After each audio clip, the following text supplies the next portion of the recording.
Welcome, Harshil. Let me quickly introduce Harshil, which I never get tired of doing. So Harshil is the co-founder of Razorpay, along with his co-founder Shashank. He founded Razorpay now 8 years back, and in that time frame, it has gone from an upstart in a commoditized industry where differentiation will not be possible, and everything that had to be done is done, to now Razorpay being the most innovative payments platform of India, the largest payments platform of India, and still growing the fastest, to a point where many innovations that Razorpay has done has been uh, taken up by not just competitors in India, but also globally. I'll refrain from specific examples, but so many times we've discussed that Razorpay launched something and a global competitor in US or Europe picked it up. So much to say about industry that was completely done. All it takes is one team to come with an innovative thought process and an audacity to not accept the status quo to change the industry. So here we have Razorpay and Harshil. Thank you, Harshil, for joining us. Thanks, Ishaan. Always a pleasure talking to you. We partnered with Razorpay around 4.5 years back, and it has been a tremendous learning process for us as well, watching their journey. Harshil, the topic of the session or the theme is org journey.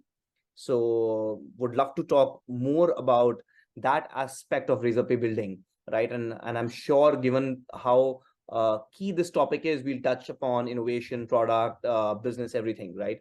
But maybe just to start with, and many have heard the story, but I would still request you to take a couple of minutes to share with everyone the journey of starting Razorpay, how you and Shashank founded it. Yeah, sure. I think the journey for us started almost about 9 years back, right?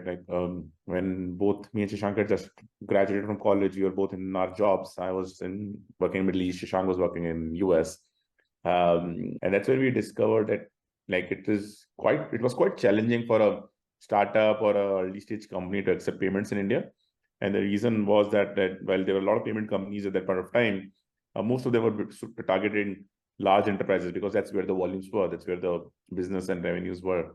And this is 2014, when we went around, Googled and researched more about it, we realized almost every startup faced the same challenge. And while startups are coming up in a big way in 2014, they were not considered very lucrative as a segment because the largest startup was Flipkart, about less than $1 billion in valuation. There was nothing else, even in the proximity of it. And so nobody was really targeting it. But what we felt is that when we had seen that happen in markets like US and others, that as ecosystem scales up, as startups scale up, a lot of business can be made just around that. So with that thought process, we started researching more on that area. And as we discussed more, talked more, we felt just the right place to build a business around. And so without any background in finance and banking world, we just started getting deep into building payments for businesses and especially startups and SMEs in India. And yeah, it took us almost a year and a half from there to do our first live transaction. But that allowed us to, when we launched, we got really rapid progress right from day one because it was just a market waiting to be served. So we got 300-400 sign-ups in one day. We got amazing traction right out of the gate. And within a year or so, we became the de facto choice for startups in India. And that's where the journey began. Perfect. And Harshil, just after you and Shashank started, and I have often heard and referred to the founding team of Razorpay as a soccer team, right? So multiple players playing the game for the team to win. Talk a little about how did that first core Razorpay team came together, the team that worked out of Penthouse for many months before you guys had a proper office. How did you choose those people? How did those conversations go? Yeah, so once we started building Razorpay, of course, we needed a team to scale up, and most of the early folks came from our circle, people that we knew and had worked with either in college or somewhere outside college. And the reason for that, the two reasons for that. One is, of course, in an early stage startup which is completely non-funded, it's very hard for convincing anyone else to join, except for people who know you and who can believe that okay, you'll build something great. And the second reason is that we needed a bunch of journalists at that point of time. We were not really looking for specialists, but people who could oversee like tech across the board. We like not front end or back end, but be full stack across the board. We had like 3 people who we put on the business side of things, and they handle everything from sales to marketing to legal to reviewing contracts to signing rent agreements and everything, right? So I think like getting that broad mix of generalists was important, but the most important aspect was that this is a team that had a lot of trust in both me and Shashank, because they were in some ways our friends or batchmates and who knew us. So that's how we got like the first 8-10 member of about 9 members of the early team into Razorpay. And funny enough, I think 5 out of them are still part of Razorpay over the last 9 years. So I think a lot of those people grew as they all grew and have taken different positions and leadership roles over time. So that created a really strong base for the org in some ways, because as the organization grew and different functions came up, these folks moved out into different of those a lot of those functions. But what that created was that the original culture of Razorpay somewhere stayed true as the organization scaled up, because these people carried that culture with them and would question back whenever things were going out of place. So the feedback loops were fairly strong right from day one. Got it. And Harshil, you talked about how you picked from your friends and your batch and your circle, but your circle was pretty large, right? You and Shashank were 2 batches of Rookie. You guys could have picked from, say, a few hundred people, or at least 100 people. What was the number one or top 1 or 2 criteria that you were looking for when picking the first few members? I think we were looking for people who we thought were really like the college is a great time to build those relationships and see people in close proximity. So like people who we really liked and respected, in the sense that we knew that these people, wherever they go, they'll create something great, and would really put the hard work and dedication behind it to build something amazing. I think that was the primary criteria. The secondary criteria was that we were looking for people who had a very like in college who would dabble with multiple things. So right, because in the early stage of the company, you need really journalists who are willing to move out and do multiple things together versus sticking to just one core thing. And I think while you can find such people in work and other places as well, but I think college is a great time to find a lot of those people. So we narrowed down on that. The last aspect was people in some ways that we felt at a high sense of integrity.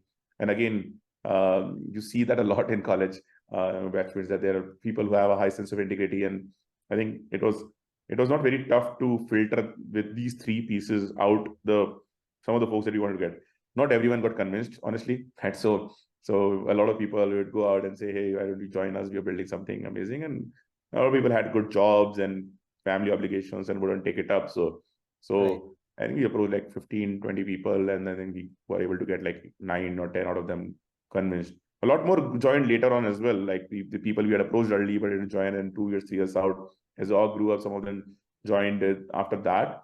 So we kept the relationship going from there. Got it. That's quite impressive. So in some ways, what you're saying is that you hired for input metrics versus output metrics. You were willing to let go of the lack of pedigree or big names on a CV for what you know as the inherent talent in these people, or the smarts or the hustle. Yeah, in the early stage, right? I think the hustle and just like having that cohesive team which is willing to go and do anything. Yeah. I think that's far more important. And I'm glad that we really didn't go out and try to hire people with pedigree or like with 10, 15, 20 years of experience in the first 5, 10 employees. I mean, of course, we got that like I think around 14th, 15th. But in the 5, 10, I'm glad that we didn't do that, because the kind of odd jobs and things that you have to do and really get into trenches, it's just really hard for somebody coming with a lot of experience, because they're not used to that. Like when you worked in a large company, you would generally have a lot of doors opened. But like really knocking on those doors and getting those to convincing them to really open is something that like people with I think the most amount of aspect for a lot of these people is that they had a lot to prove. Yeah. So they fought much harder because they wanted to prove themselves. They wanted to create a career for themselves. They didn't really have anything to fall back on.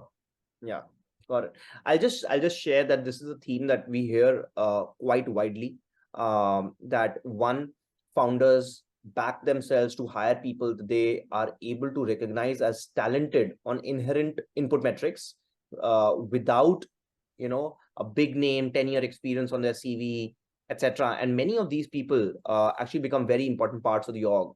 We have seen this in multiple companies. Few initial people who have been hired, who you wouldn't pick as, if you hired a recruiter and they gave you the top 10 people for the job, they would not make it. They would not make it to the top 20, top 30. But that person had the hustle and believed in the vision, and that matters a lot in the initial journey. Harshil, I'll just add on the engineering side also. I heard Shashank say something very similar in one of the chats we had, where he said, for the engineers also, I look for engineers who are talented, may not have landed the perfect job, but the world is ignoring them simply because they don't have a Google or an Amazon on their CV. Yeah, out of these 8-9 people as well, like 3 of them were engineers, and the full stack engineers across the board. Again, like some of these are like the most impressive engineers. Yeah, cool. So moving on from that, from early days of just hiring to culture, which is something you mentioned, and you talked about how these people from the beginning kind of understand the culture and values and carry them along, right? So it's instead of 2 founders building culture, now there's this core team which is building culture for many years, right? Harshil, talk about in the beginning of the journey, when you are 2 people, you define the culture, then you are, let's say, 10, 12. At every concentric circle as it increases, how do you ensure that the single thread of culture stays intact? So I'd say, first of all, the culture does evolve as the org scales up. So it doesn't stay static, and which is kind of fine, because as the org scales up, some of the aspects of culture do need to change. What is stayed true is that the core aspects of the culture remain constant throughout. And the way we've done it is first is that has to be culture has to be very, very conscious, that you have to be really conscious about your culture, and you have to really pay a close attention to it. By default, it will move in directions that you don't control, and the culture is always shaping up, right? It's like that background thing that's constantly moving and going in a certain direction. And unless you're conscious about it, it'll go in directions that you don't want to. So a lot of times you define the right culture and everything is great and you have the best culture, let's say, this point of time. A year out, it'll be in a very different place unless you're taking constant conscious steps to keep it in a certain direction, right? So that's the first aspect, that you need to be very conscious about how you want your culture to be, and you need to constantly take steps to make it move in that direction. The second aspect is feedback loops, right? One of the feedback loops that I said is that we had these 8-10 people who understood the Razorpay culture from early days. So as they spread out to different teams, they'll constantly, and it's not just the first 10 people, I'd say it's the first 30, 40, 50 people who have worked closely with the founders directly, and who've seen and understood what do they mean by different culture values, what do they mean by the culture of the org. And so as the organization grows, those initial set of people constantly become your feedback loop, because these are the first people who will come and crib that, hey, the org culture is deteriorating, it's not the same, it's not good, the decision making is not the way it used to be, there's more politics and stuff like that. So these are the people who come and complain and crib to you the first when things start going in the wrong direction. So it's important to listen to that. It's easy for leaders to say, hey, this is how it happens now. This is how the org is now. And when you listen to that and act on it, that defends a culture. And you listen to that and don't act on it, that also defends a culture. Right? So it's what you do based on that information is really setting up your culture. So what do you allow and what you disallow is, at the end of the day, that really sets it up. The last thing is that there are some structural elements needed to make culture flow. And those structural elements change as the org scales up. So initially, there are no structural elements. It's what the founders say and do, and how the founders decide, that really becomes a culture. And that's the first definition of what a culture is what the founders really do. So when you're faced with a question, or when you're faced with a fork where you decide that, hey, you can do this and earn some short-term revenue, or you can do this and do the right thing for a customer long-term, what do you decide in that small decision? I think everyone is looking and observing what the founders are doing. And that defines a culture in the initial days. As the org scales up, then of course you need this, but you need more. Because when you cross 50, 60 employees, then not everyone interacts with the founders. Then you have different teams, and those teams are interacting between them. So you need some guiding principles, and that's what we in orgs call culture values. That these are the 3 or 4 culture values. And just putting them up out there that, hey, we believe in transparency, is enough. People understand from there. When you cross again the second next stage, which is like 500 employees, then those values are not enough. Because let's say you see a customer first, then at large, as an organization becomes 500, 600 employees, people don't understand what customer first means. Does that mean giving everything away for free, or does that mean something else? So you need to start putting some definitions around those values. That okay, these are what these culture values mean. These are what these things mean. It's not just words on the wall, but a little bit more context around those words, and so on and so forth. So as the org scales up, you need to become even more and more prescriptive about a culture. In the early days, in the initial days, it's just the founders doing. There's not even a culture value out there.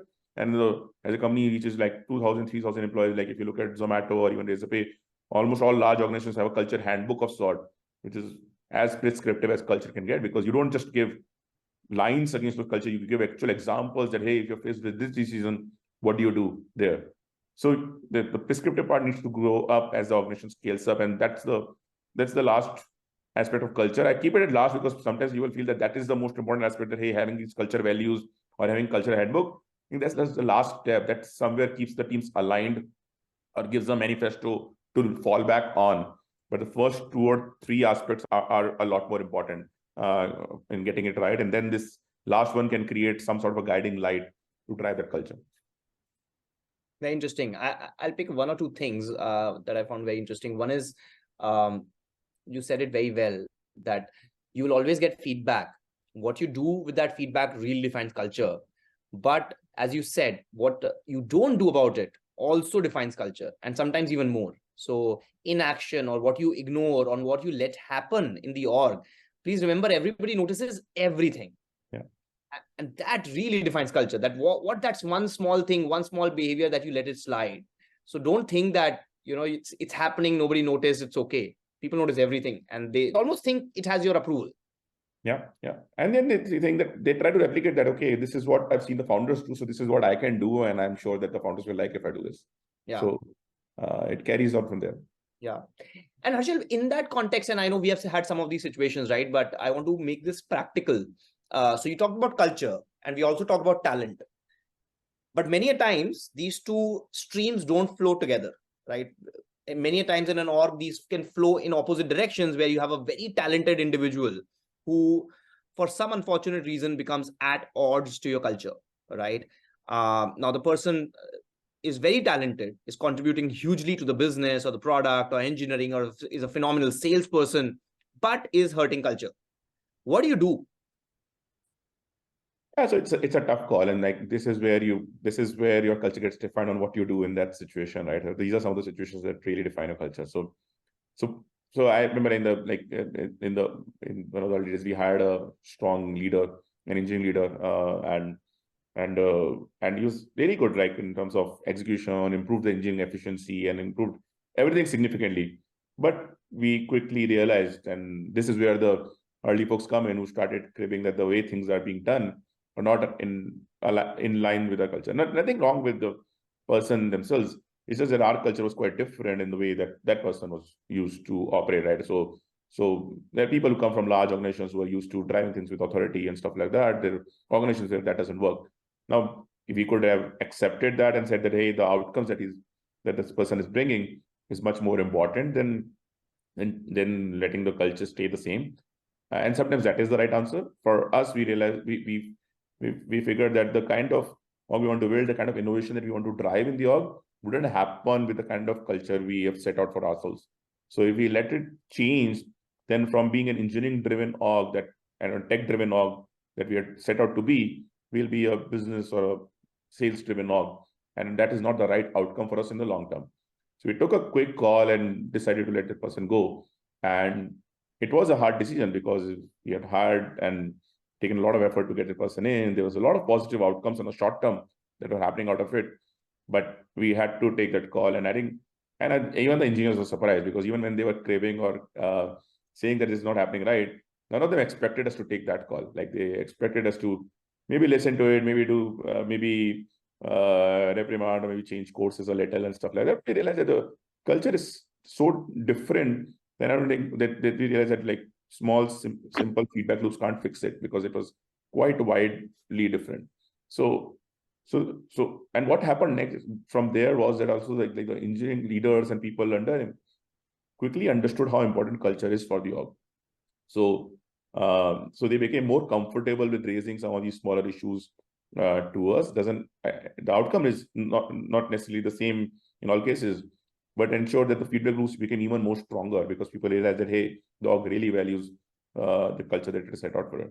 So there are countless examples of this in various different teams, and I'm not saying that all we have been right all the time. There have been cases where we have also taken the a call which is not right in hindsight, and took us longer, or maybe 3-6 months longer, to realize that, hey, we need to take a different call now. But as long as you're conscious about it and constantly reevaluating it, I mean, as long as if you're able to do that, then you will be able to get it 8 out of 10 times right. And I think that's what will flow in the org. Got it. Yeah, guys, I think this is again one particular one that if I reflect back on, most agony situations founders have had on people discussions has been this friction between a very talented person at odds with your culture. And I mean, I can tell you with like enough examples that I've never seen a founder regret the decision of prioritizing culture ever.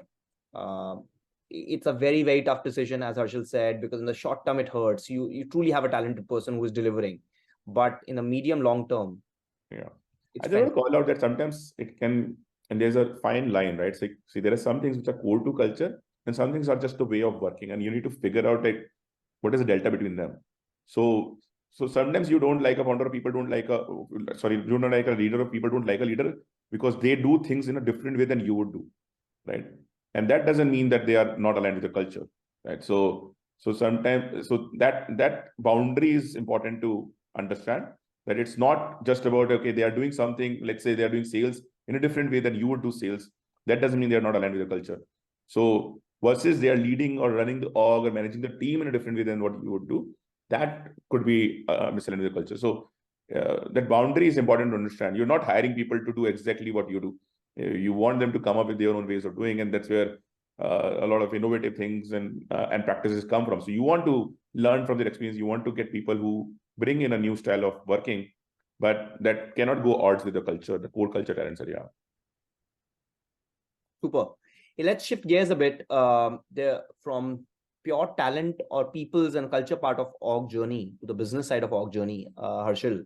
Maybe again going back in time, right? When you start, and particularly a B2B sales business, there are two balancing forces you're trying to strike, right? You're trying to make sure your product has PMF, you get sales, you get your first customer, but at the same time, you're trying to build a business that is a long-term successful business, right? Now, ideally, both things should flow together, but sometimes they don't, right? Because to get that one client, to get that one product out, you have to do some things for the short term, which you wouldn't have done if you just didn't have any pressure to, sell or have revenues, right? How do you balance the two forces? Yeah, it's a quite a hard problem, right? So again, like right, you have to decide what is some of the core principles of a business, and you can't deviate away from that. But a lot of times you have to sacrifice one or two aspects of it to make success in short term. Like I'll give an example of in B2B, one of the challenges that most companies face is that you are a product-based company, but you're constantly pulled in the direction of being a service-based company, right? Like say where every customer is coming in and asking for a lot of customizations, but you have decided yourself to be a product-based company. Now, what do you do in there? You can win a client by building like 3 or 4 custom things that they have asked, but that sets the tone that they may keep asking for more custom things, and you might end up becoming a service type organization. So that's a common example that I feel almost every B2B company faces. We have faced ourselves. What we did to counter that, right? Like in the early days, like for example, any customer would get in would say that, hey, you build 3 custom things for us and we'll go live with you. There are times where we took the call to build a custom things. The difference is that the custom thing that we are building, like, is this long-term maintainable or modular, or can we long-term modularize it? If that is possible, then we have taken a call to build those out. Versus if those are things that will always be custom and will always have to be client specific, then we've taken a call to not build it out. And again, the boundary is hard, and it's the engineering team and product teams teams call to decide what they are picking up. But taking that call is important, right? So I'll give an example. Like, there was a very large customer that we have met in the early days, that that was like we were doing X amount of volume, and that customer alone was doing like 1000x of that volume. And the customer, like we got connected because of an investor. They were quite interested in going live with us, but they needed like almost 200 features to go live with us, right? And we could have built it out and taken them live, but we realized that this is not long-term maintainable. Like we can't modularize any of these features, and we're not getting even a single other customer who would use these features right now, because we are not at that scale. So we built it out. We'll become a company that serves that one customer. And we can't lose that customer, because if our volume goes from X to 100x or 1000x once, then we can't afford to let it drop down back to X. So at that moment, we took a call, and like we actually ended up refusing to participate in that requirement. And we told that, hey, I don't think we are ready for that scale. It took us almost 5 years after that to get the customer back. Today we power them, but it took us almost 5 years to get them back.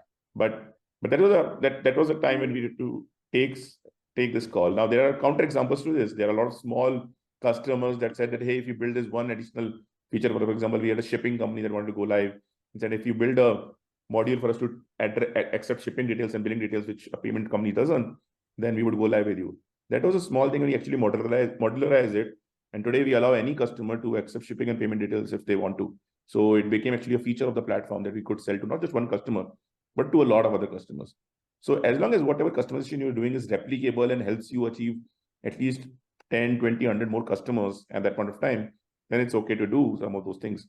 But you can't do it when like if it is just for that one customer and you do not have any other customer, at least in the near foreseeable future. So those are examples of business decisions you have to make, that some of which are long-term make sense for the company, but at the same time might be distracting in the short term. Actually, yeah, this theme of keeping the long term in mind through every deliberate decision is something I've at least noticed you guys do across functions, like even on code base, etc. Like always keeping in mind what will it need to be in the long term, investing for the long term, taking these customer calls, taking calls on building out functions for the long term, even from the early days has been quite good to see. Harshil, one question that the team had in these early days when you talked about doing things for your early customers was how do you track your PMF? How do you know, yes, you're focusing on long term and you're thinking about modularizing, but you have to kickstart the business. It has to still work. How do you know? Yeah, so first of all, like right, a lot of companies I met don't even know what, like at what state do you say that your company has hit PMF, right? So that's the first challenge. I think the simple thing that I've seen, and it was even we didn't realize honestly that when have we hit PMF, but in hindsight, when suddenly the conversations or the hardest problems for your company become around how do you serve your customers versus how do you get customers, I think that is for me is the definition of PMF. So I remember like in the early days, of course, we had a lot of challenges in getting new customers on board. So all discussion around how do we get a new customer, and suddenly the tone changed. That in a lot of discussions, it was like, how do you get more engineers? We have customers who are not able to go live because they need this feature, they need this thing, our support is going bad and stuff like that. I think that is so what we people call scaling issues. When you start facing scaling issues, that I think is the definition of PMF. That's when you have hit PMF, and your biggest problem now is how do you serve the customers that you're able to get on board. And I think in the early days, right, when you're trying to get PMF, your core, I think in the 0 to 1 journey of getting PMF, I think the only focus has to be getting customers on board. You can't really optimize, like whatever said and done, you can't really optimize for long term or anything like that. You focus is just to get these first 10 customers on board and really do whatever it takes to get them on board. That like, of course, the bandwidth is limited, so you really can't do anything and everything anyway, but you have to really get those 10 customers on board. The only thing important is that the metric at that point of time cannot be growth metrics. For a payment company in the early 0 to 1 stage, the metric was not how do you get like this crore of GMV or this crore of revenue.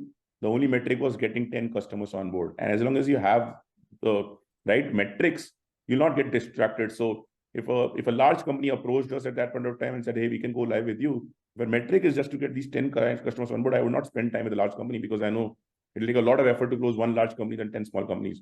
So automatically you will prioritize for what is needed to get PMF, right?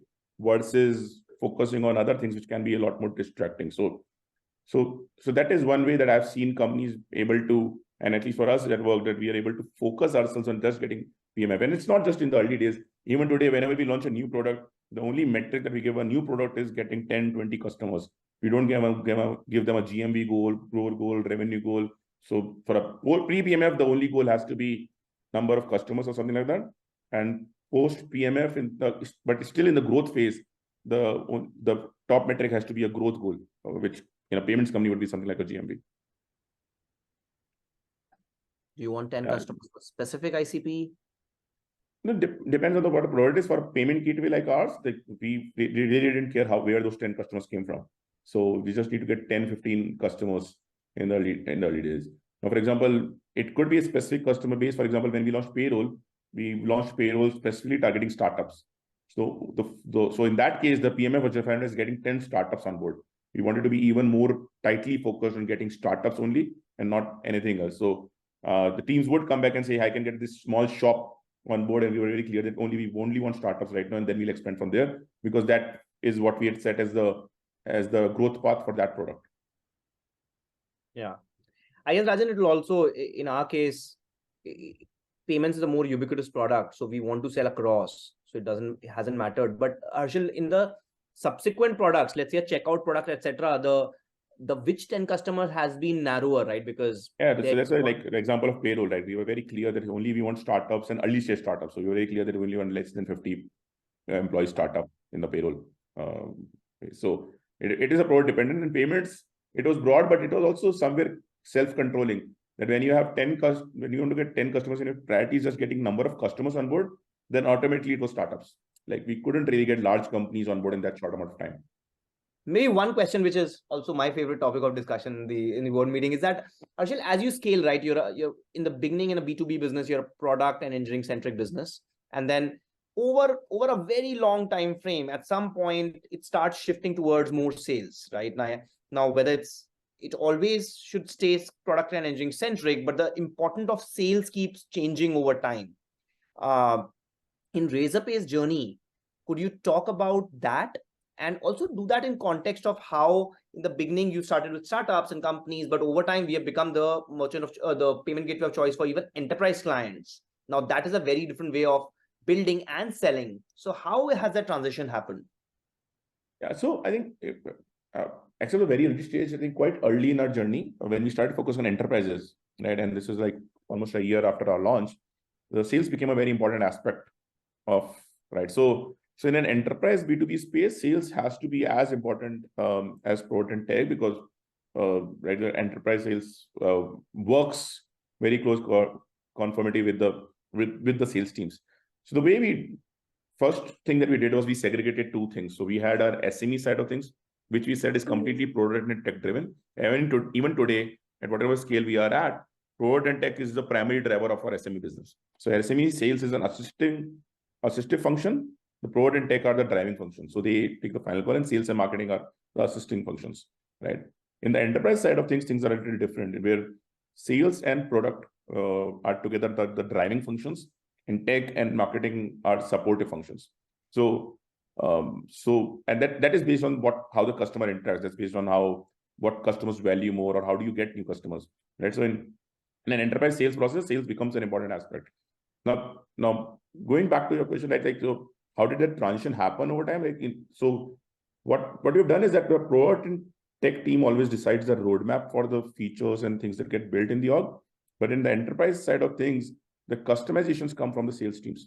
So while the product team will constantly keep building newer features based on what they see in the SME side of things and build products out for that, the sales team will basically play an assistive role in selling what is getting built.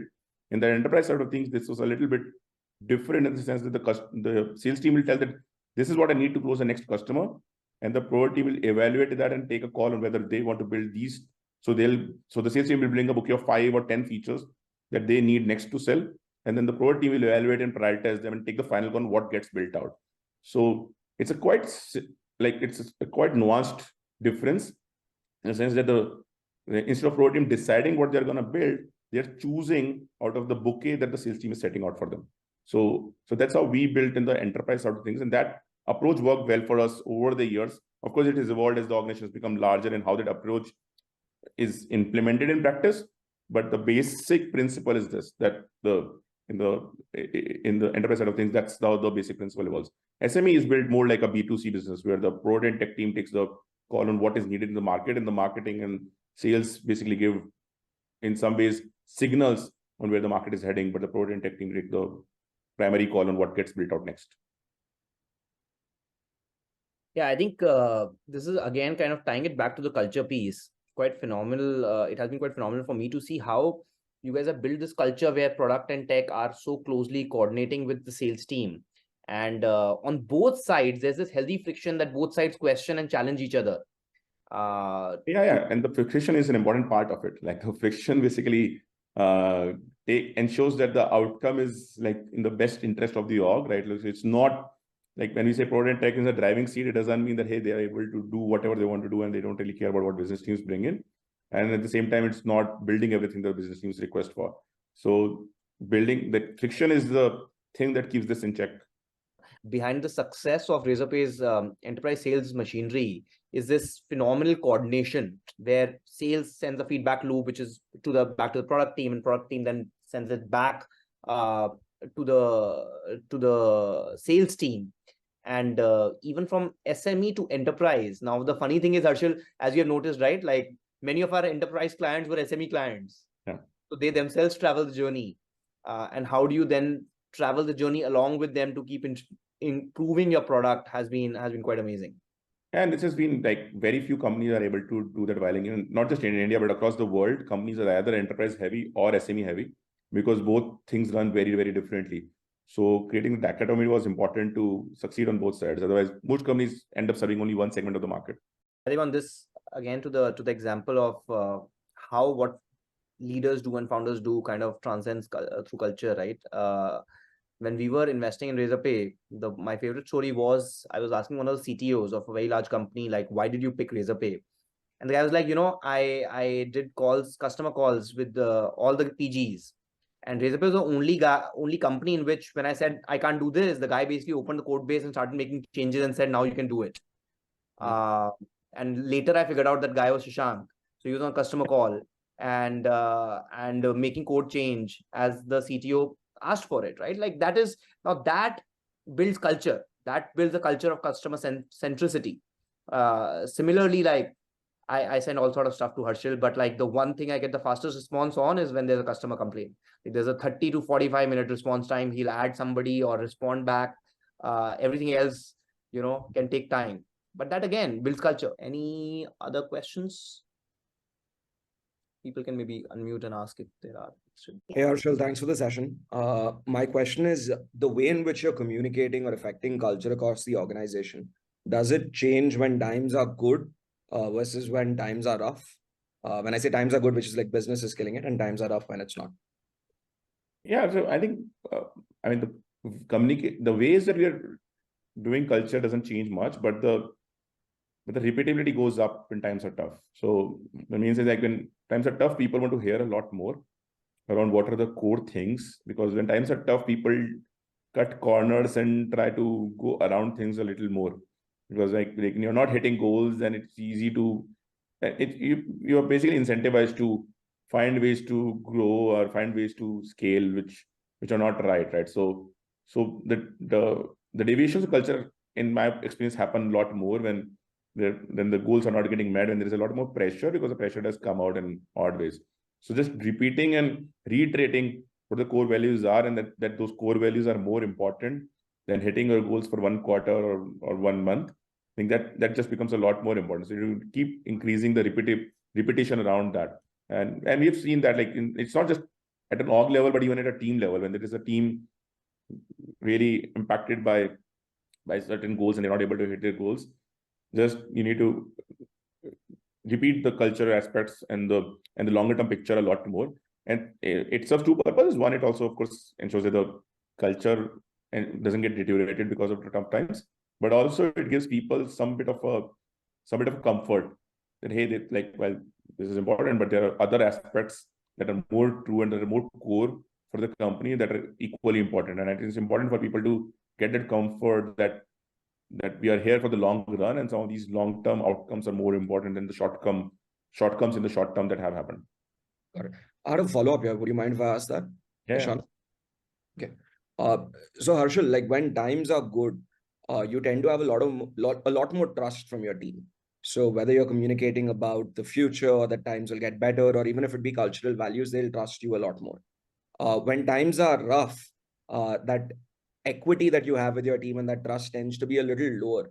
So outside of repeating and reiterating, is there anything else that you do tactically to still continue to maintain like a strong culture? So when I said repeating and reiterating, it means like just communicating more, and you're not just communicating culture, but you're communicating more on all aspects. So on your decision making, on things that you're doing, on what you're doing to correct. Like you need to just be a lot more transparent when times are tough, because you are right, trust is low. And the best way to build trust is to be more transparent, right? So let's say because of tough times, you have to do lower hikes in a cycle. Like just being more transparent about it, that, hey, this is the reason that we have a lower hike this cycle because of these factors. And then hopefully we'll be able to get back on this. It just creates a lot more, I've seen a lot more positivity than just giving lower hikes and not explaining why it happened. So that's an example of how you can manage a little bit around it. It won't still be as positive as it is when times are good. Like at the end of the day, when times are positive, you don't even need to do a lot of things, and people generally feel good about things, right? So you can't completely counter that, but it does solve some bit of a trust problem that people, even when things are tough, people understand that, okay, at least you are taking the right calls and we are in a loop. That uncertainty goes away. The biggest challenge, the reason trust goes down in tough times, is because people become uncertain. What will happen to my job? What will happen to my growth? What will happen to the company? So the transparency gives them comfort that whatever happens, I will be in the know of it, versus something happening behind me. Thank you. I think, see, we have talked a lot about past, Harshil. I would love to finish this on a note of future, right? Like how do you see, where do you see Razorpay in 5 years? You guys, as you recently talked about, you are in Malaysia now, expanding globally. In India, we are no more a payment gateway company. We are a payments platform with current accounts, payroll, payouts, credit cards, and many others. Just talk a little about where is this headed, and because the theme is culture, I would love to understand from you that where do you think you'll have to be most deliberate and cognizant about culture in this journey? Yeah. So the first aspect, right? So our goal is to be the one single money movement platform for businesses, which what it basically means is that we are building basically an AWS equivalent for business finance operations. So when you start a business tomorrow, like you can sign up with Razorpay, you can get access to a bank account, your payouts, your disbursements, your collections, payroll, vendor payments, cards, lending, everything under one single roof. So we started with payments, but over time we have expanded to all of these areas. And the two things that we focus on is businesses and money movement. So we build things for businesses. We don't have any single B2C product out there. We do build things for banks sometimes so that it can help us serve businesses better. And the second aspect is money flow. So we don't do things which are too far away from money flow. So for example, we don't build an accounting tool because we are clear that, hey, this is not part of money flow. It's completely outside money flow. So anything that touches money flow and is for businesses is something we'll get into, so that as a business scales up and wants to do a lot more things, they can do it in one single platform versus 10, 15, 20 different tools that they have to use today. So that's the direction we are heading in. On the culture aspect, I think it's one of the things that I said is we're very constantly conscious about it. One of the things that worries me most, and I think most large companies, is that losing the essence of agility and nimbleness as we scale up, right? Like that's one of the biggest things, and that's what makes a company a startup versus an incumbent. That when you start losing the agility, that's when you really lose, because like the reason we were able to scale up against 10, 15, 20 big payment companies in India is that we were agile and nimble, and we were able to innovate faster than anyone else. And I think that's what got us here. And and the only thing that I worry is that we don't lose that, and we are able to create specific teams and specific small teams that are still able to focus on agility and experimentation.